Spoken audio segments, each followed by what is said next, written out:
Hello beautiful soul! Welcome back to my channel. This is Mei Chang Ame from Japan. Aries Kabayan. This reading is for you.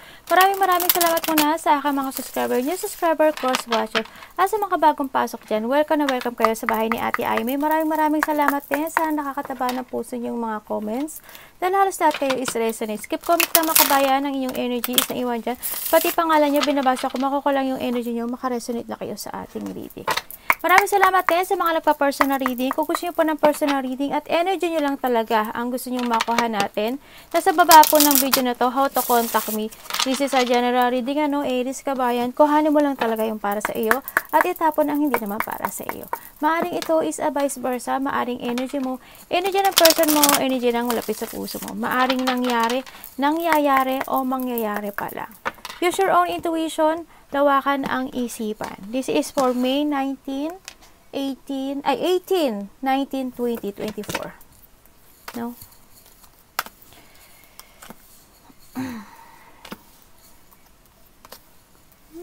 Nagbago na kaya sa'yo, Aries?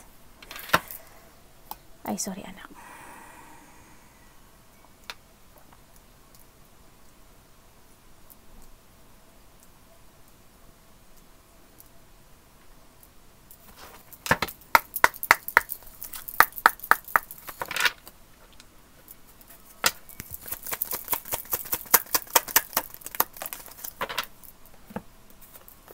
Oh, tingnan mo, we have the Two of Swords. Oh. We have the 2-2. Ay, nagbaliktad talaga. Okay. Nandito yung always kang nag-iisip every night. Hindi ka nakikinig sa intuition mo. Hindi ka nakikinig sa sarili mo. Sa ibinibigay sa'yo, maaring ikaw sa nanaginip din na hindi mo maintindihan na panaginip sa nakita ko dito. Nandito yung sa part na you want to fight something na nasa utak mo. Siya nakita ko na nasa isip mo. Na-stuck ka kasi. You're stuck right now, no? Sa nakita ko dito. I don't know kung may bisyo ka. Hindi ko alam kung may tao ako na nakita na binabastos ka o ikaw to. Sa nakita ko dito. Andun sa nagkakaroon ng nababurnout ka sa sitwasyon mo. Hindi ka makapag-focus sa lahat ng gagawin mo. No? Tingnan natin kung bakit. Hindi ko nakikita na parang hindi ka mapakali sa mga gusto mong gawin. Kasi, parang nagtitimpi ka kung nasaan ka meron sa ngayon. No? Sa nakita ko dito. May gusto ka ma-achieve. Pero natatakot ka. Hindi mo magawa. Tingnan natin. Bakit po? May pinaplano kaya, no? Hindi ka makapokus. We have the 9 of Swords. And, nagbabaliktad yung talaga, no?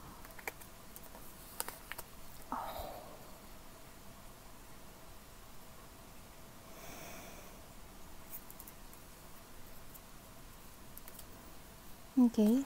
Okay. Handito ka sa parte ng buhay mo na gusto mo nang kalimutan ang nakaraan. Ang daming tumatakbo sa isip mo. Halos hindi mo na rin sinasabi kung ano yung nararamdaman mo sa iba. Nagpipikit bulag ka na lang sa mga sitwasyon na meron ka sa ngayon. No? You want to keep something pero hindi mo kaya. Gusto mong mag-move on. Gusto mo mag-move on sa nakita ko dito. Gusto mo kalimutan ang nakaraan, pero nai-stress ka. Hindi ka makatulog, nagkaka-nightmare ka sa iba, nakapokus ka sa nakaraan, naka-anxiety ka, yung sad and loneliness mo, nakikita ko. Handun yung deep wound, handun yung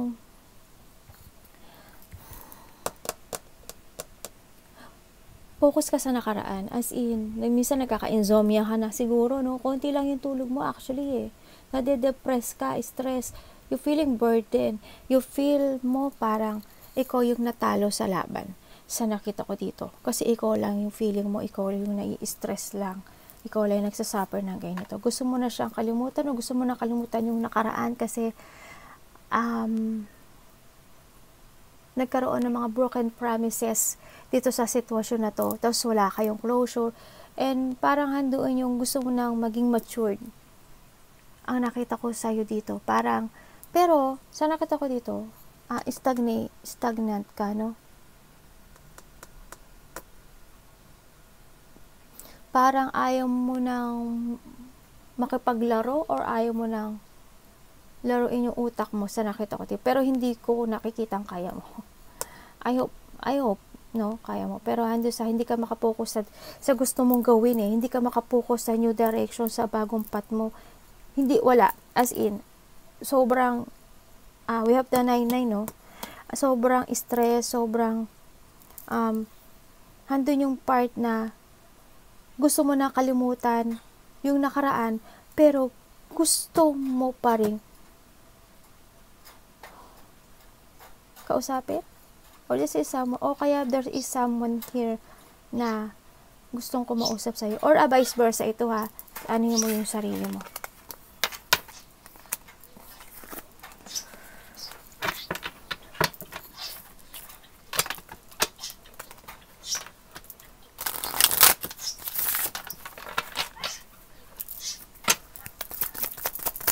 Masyado kang stress ngayon, ano? Sobra. Parang nagtitiis ka kung nasaan ka ngayon. Nagtitimpi ka. Oh God. Nagkaroon ng mga massive changes or nagkaroon ng mga, maybe this is the past, no? Sa nakita ko dito. Alam mo, ang nakikita ko dito sa'yo, may mga tao na concern sa'yo. Nakaka-receive ka rin ng mga payo sa iba. Sa nakita ko ito, binibigyan ka naman ng payo ng ibang tao sa ikabubuti mo. Handito sila, willing silang bigyan ka ng love and support sa mga decisions in life mo. Sa nakikita ko.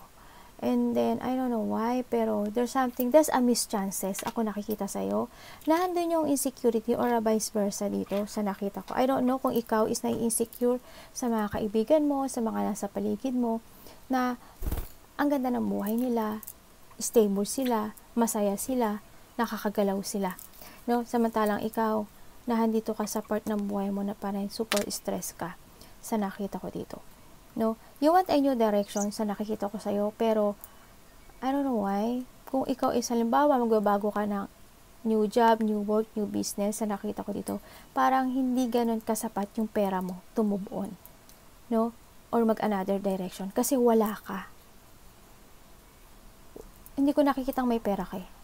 Hindi ko nakikita yung, kung may pera ka man, hindi ganun ka-stable ang nakikita ko sa'yo. May nakikita kong taong sakim, I don't know who, maybe ikaw, or vice versa ito, yun ang nakita ko.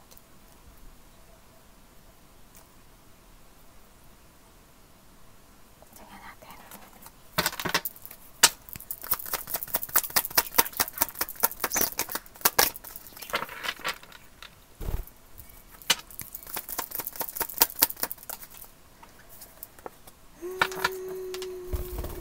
Bakit?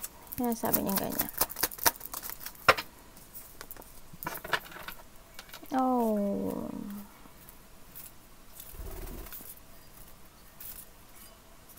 Gusto mo na ng bagong buhay eh, no? Gusto mo na maging masaya. Gusto mo nang sundin yung nararamdaman mo. Tingnan natin. Alalalala. Ang dami naman.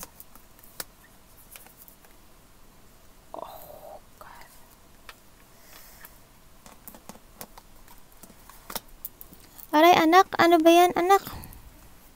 Ang kilo. Nasasaktan si mami. Huwag ka maglambitin dyan. Alam mo na, dito yung nakikita ko sa'yo na hindi ka talaga masaya. Hindi ka masaya. Andito yung sa part na ang dami mong sikreto, nililihim mo na lang yung meron ka, yung mga gusto mong idesisyon na nililihim mo na lang. Kasi hindi ka makapag-desisyon. Andun yung lungkot, nagpipikit bulag ka na lang. Pitik bulag ba yun? Pikit bulag, pitik bulag, pikit bulag, something ganyan. Ang nakikita ko sa'yo, pero hindi ka nagiging masaya. Nagpapakasaya ka, oo. Tinapakita mo na masaya ka, pero hindi. Pero you want to follow your heart. Or vice versa. Ito ha. Ulitin ko ulit sa inyo. Kasi why? There's a person here na mahalagang mahalaga sa'yo. Nagkaroon kayo ng separation. Ito. You want to move on. Pwede ko bang malaman itong si isa? Tanongin natin ha. Or kung sa business ito, nakikita ko dito, may have a decision, you have a clarity to make a new project, or you have a karunungan na may kakayahan ka na magtayo ng isang business, or you have an idea or decision. Pero hando sa kulang ka sa pera, kulang ka sa financial, sa nakita ko dito, no? Kasi naiisip mo naman na it will success, pero hindi mo magawa-gawa, no, sa nakita ko. Pwede ko bang tingnan? Oh. Hindi dahil ng anak ko, ha.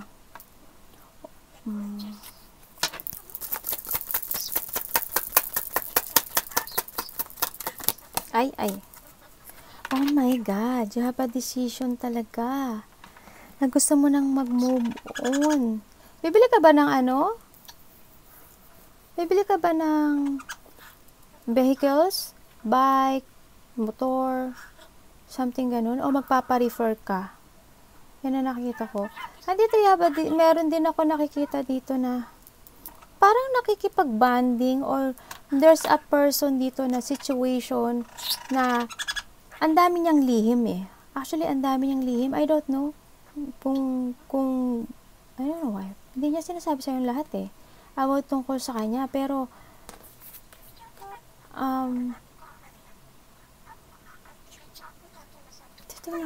tingnan ko.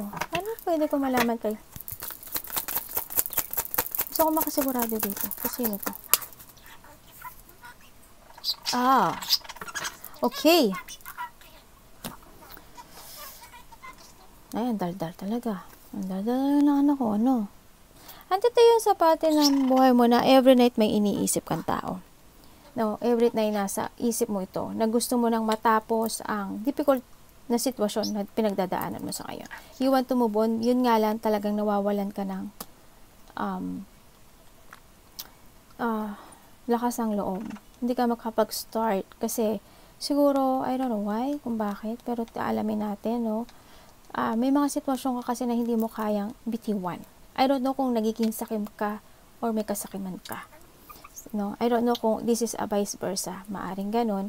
May mga responsibilities din ako na nakita sa'yo na hindi mo siya kayang bitiwan. Kasi marami kang responsibilities na nakaaklang sa iyong balikat. Kaya hindi ka rin siguro makamove, no? Sa nakita ko dito. And then sa nakikita ko rin dito, anak, sandali, hindi makita ni mami. Naghihintay ka rin ng tamang direction, no? Sa nakita ko dito sa'yo. Hindi mo alam. Ano ba? Choto mate. Anak. Ay, nako. Nagkukulitan ng mga baluga.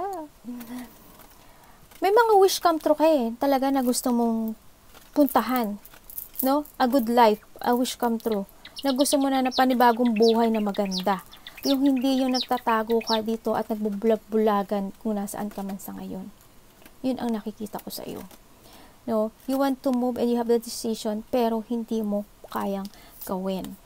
No, hindi mo alam kung tama ba yung direction. Naghihintay ka ng tamang direction sa buhay mo. Naghihintay ka ng magandang resulta dito sa sitwasyon na to. Pwede ko bang malaman yan? Si ano? Ay. Oh God, may third party. Diyos me, Marimar.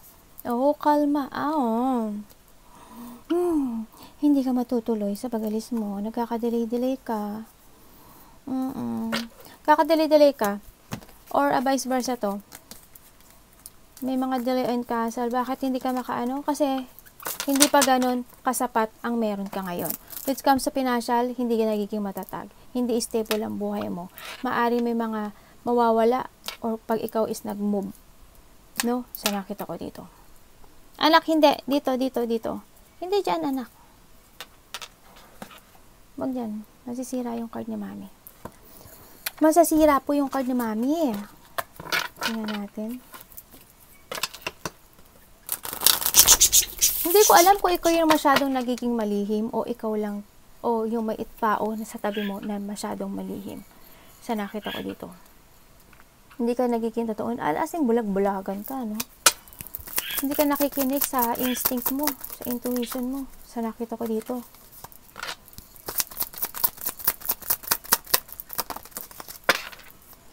Naguguluhan yung utak mo sa ngayon, no? Sa nakikita ko sa'yo dito, puro emotion, puro paglungkot, puro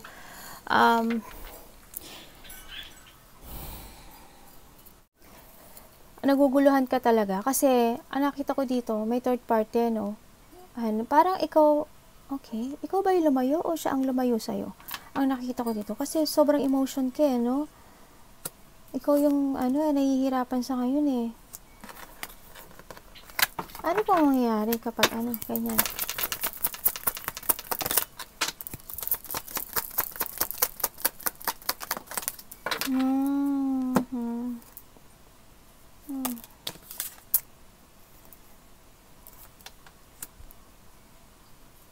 Minsan nagiging moody ka. My God, dalawang energies to ha. Yung isang energy, isang energy mabait eh. Well, pareho naman siguro silang mabait, no? Sa nakita ko ito. Pero nandito yung part na isang is puro emotion ang nagaganap. Yung isa is a money, no? Sa nakita ko ito. Two person, kung ba ibig sabihin, may third party nga dito. No? Sa nakita ko dito. Andito siya naguguluhan ka. Sa nakita ko dito. There's a bad news or there's a bad intention ako nakikita. No? Maaring ikaw or just a person na malapit sa iyo na may bad intention. No? Sa nakita ko dito. If ever na ikaw, kasi may nakita kong two person na energy dito. Kung maaring ikaw, Aries, may bad intention ka. No? Kasi dalawang energy nakita ko. Or vice versa to ha. Maaring ganun ikaw itong may bad intention. No? Kasi yung energy is pera ang nakikita ko. Isa emotion, no? Titingnan ko rin kung ikaw nga ito. Well, I don't know kung sino to. Handun yung bad emotion, bad intention, bad news coming, and handito yung nagiging nalala ko pa idea ka actually. Na minsan nakakaramdam ka ng katamaran. Actually, nandun yung alam mo yung totoo. Alam mo yung katotohanan na ito yung mas importante sa'yo. Itong, alam mo ba, ito, sa dalawa. Yung kaliwa kanan. Mas importante sa'yo yung kaliwa. Pero close-minded ka, no? Hindi mo, as in close ka. Bulag-bulagan ka talaga, as in. Naglalaban yung isip at utak mo. Sa nakikita ko dito sa'yo. Ikaw na mismo siguro ang nagdi-distance ng feelings mo sa sitwasyon na to, sa tao na mahalaga sa'yo, sa palagi mong iniisip. Maaring gano'n, no? Kasi why? Maaring may mga pag-away-awayan, kahit nakikita ko naman na hindi ka masaya, kahit na, parang baka may mag-away, I don't know why, territorial, conflict, baka magkaroon ng mga gano'n, ang nakikita ko. Parang baka ikaw na rin yung natatakot ka na mangyari ito. No? Pero deep inside sa buhay mo, or this is a vice versa, na gusto mong makipag-open communication dito sa person, or vice versa to ha, maaring there's a person here na lumayo sa'yo, o kaya ikaw ang lumayo, pero may gusto makipagkita sa'yo. Gusto niya ulit ng open communication sa'yo, may attachment ako nakikita sa inyong dalawa, and I want a union. There's a lash ako nakikita dito sa sitwasyon to. There's a person who is obsessed.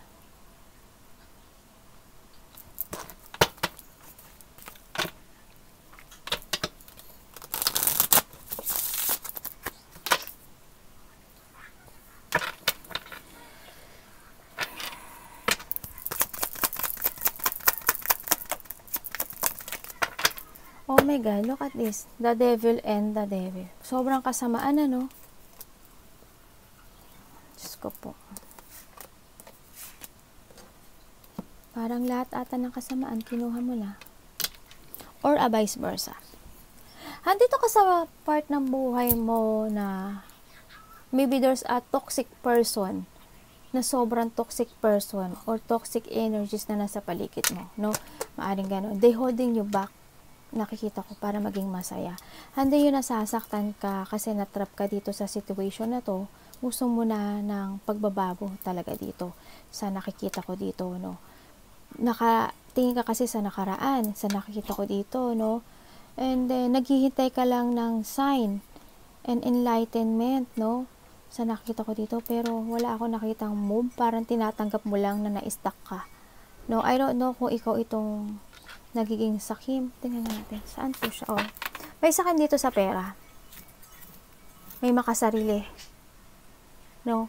Kumbaga, may naka-attach din sa'yo or a vice versa ito na bad energies, Aries, no? Sa nakita ko sa'yo dito. Nakokontrol ka nitong tao na to. Trap na trap ka dito. Bakit ano? May tao dito na mahilig sa material. Mahilig sa pera. Babaliktad lang, ha? Okay. Yan na nga, sinasabi ko. Handito ka na sa part ng buhay mo na kahit na hindi ka na masaya, no, nagkakaroon na ng away. May lungkot ako nakikita sa iyo. May lungkot, as in, malungkot, parang you feel unwelcome sa mga sitwasyon. Kumbaga maraming cancel, maraming delay, you feeling, something ganun. Nagkakaroon ng divided, or when it comes to family, halimbawa sa family, nagkakaroon ng division. Ganyan. I don't know, parang ikaw yung umiiwas. Maybe ikaw yung umiiwas, o yung isa ang umiiwas, o yung iba yung umiiwas. Ganun. Parang malayo yung puso nyo sa isa't isa. Yun na nakita ko. No? O kaya naman, sa nakita ko sa iba dito, ikaw yung lumalayo sa isang tao in the past person mo. Ikaw na yung lumalayo dito. Imbis na deep inside sa puso mo, siya yung nasa utak mo. Siya yung palagi nasa isip mo. Pero ikaw na rin yung lumalayong kusa sa kanya. Yun ang nakikita ko. Mas pinipili mo yung meron ka sa ngayon. Kahit alam mo na hindi maganda, kahit tinatanggap na nasasaktan ka, tinatanggap mo na natrap ka doon, tinatanggap mo na hanggang doon ka na lang. Kasi nagdi-delay ka sa situation mo. When it comes din sa ibang situation, nalalack of support, no? Either ikaw o yung person na malapit sa'yo, nagkakaroon ng lack of support dito sa sitwasyon na to. Hirap na pinagdadaanan mo, ha?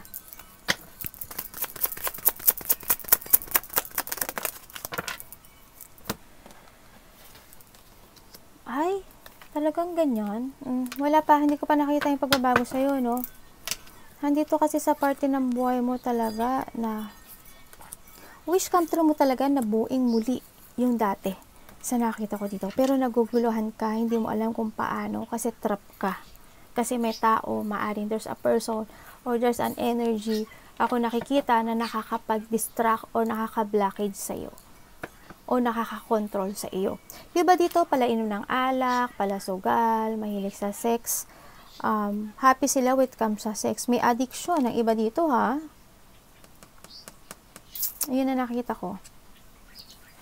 Andito rin yung may tao or ikaw, may tao kang iniiwasan na kausapin or i-text, no? Or a vice versa ito sa nakita ko dito.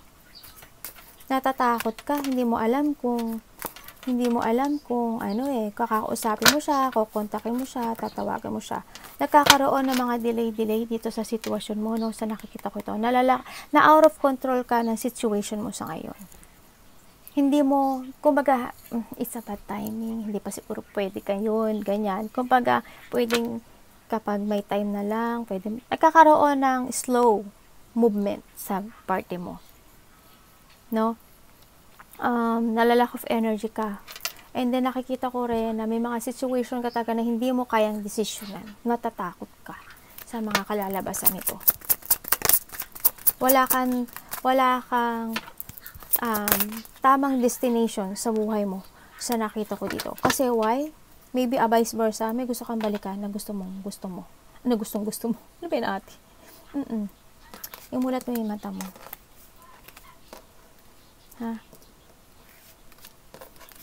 Huwag kang matakot. Sarili mo lang din kalaban mo halos dito. I don't know why, pero kasi nakita ko hindi stable yung buhay mo. Siguro kasi may mawawala. I don't know. Kung yun na nakita ko.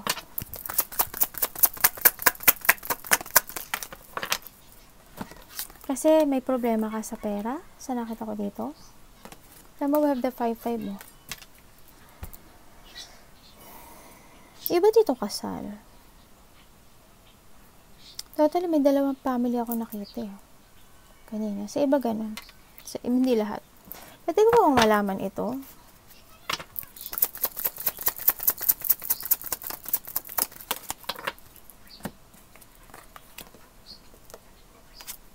Oh! Diyos may marimar. Ito na nga oh. Tingnan mo, dalawa oh. Dalawa pamilya mo? Ano ah? May makabigla ang mangyayari. Magiging busy ka, no? When it comes sa kaperahan, ano? Magiging busy ka. Attract ka talaga sa isang tao. Nakikita ko. Tsaka very attractive ka, Aries. Very attractive ka. May mga biglaan kang may mga biglaan kang meet na bagong tao. Sa nakita ko dito. Sa nakita ko dito, there's a person here na maaring gustong makipag-communication or ikaw ito, gusto mo makipag-communication o makipag-communication sa dating nabuwag na foundation, no? Kaso, handun yung lungkot. Tingnan, bakit ka nalulungkot?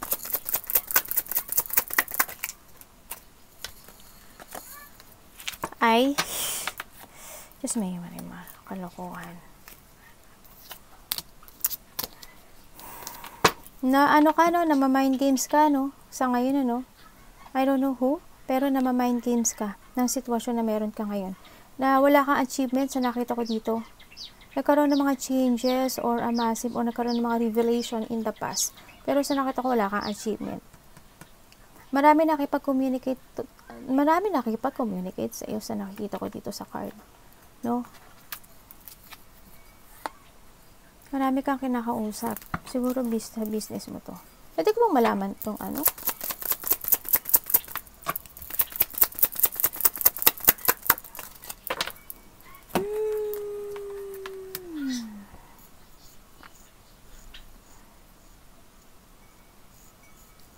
Delay ka, no? Hindi, naghihintay ka kasi ng sign, eh. Paulit-ulit yung card mo sa akin. Ang dami mong tanong. On and off yung action mo. Na-stuck ka talaga dito sa sitwasyon. Nama-mind games ka talaga. Hindi ko alam kung may nang-iinsulto sa'yo o may bastos o I don't know. Ganun nakita ko. Huwag ka magpa-mind games.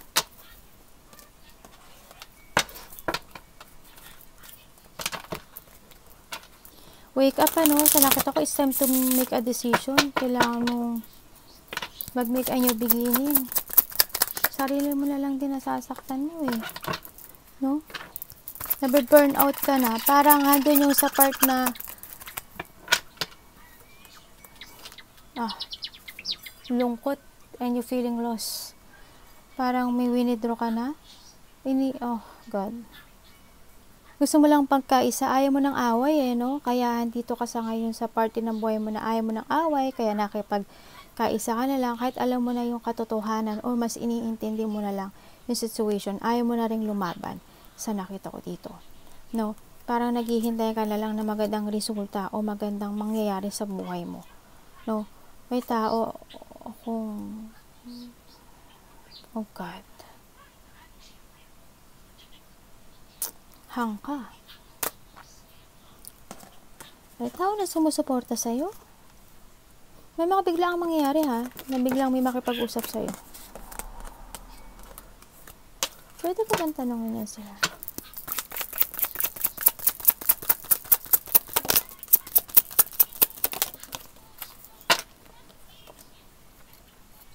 Oh. Ibig sabihin, nandito yung ibig sabihin nagkakaroon ng paghihigpit, ano? I don't know kung sino, pero kasi yung deep wound mo nandito, eh.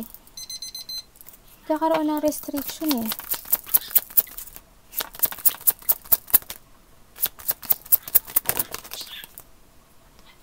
Oh, God. Ngayon, naintindihan ko na. Nandito ka sa sitwasyon mo ngayon na why?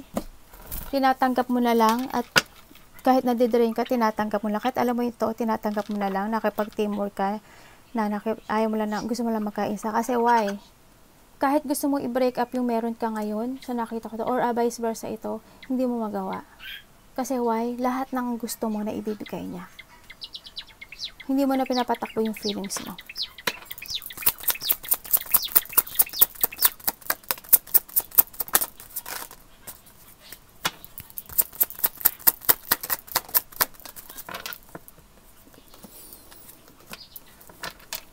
Hindi ka nakikinig sa intuition mo.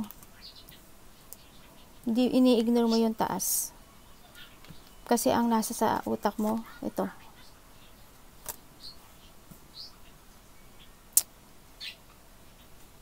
Hindi ka makapag-desisyon.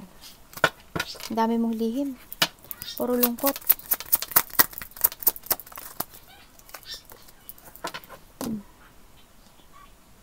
Siguro iba sa niya by business, no? I don't know why, pero tingnan mo yung ano utak mo. Or vice versa to. Kasi ganito ka eh. I don't know kung may problema ka sa pera, no? Sa nakita ko dito.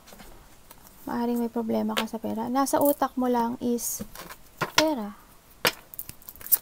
Yung lungkot, pag-iisip. Sa nakita ko dito sa'yo. Andun yung tinatanggap mo na lang na talunan ka. Ayan, parang pinagsisihan mo lang din yung meron ka sa ngayon. I don't know why, nagkakaroon dito ng mga pagsisisi o lungkot, loneliness, sadness, no? Sa nakikita ko sa'yo. Kasi, bakit naguguluhan yung utak mo? Sa nakita ko dito. Kasi, I don't know why.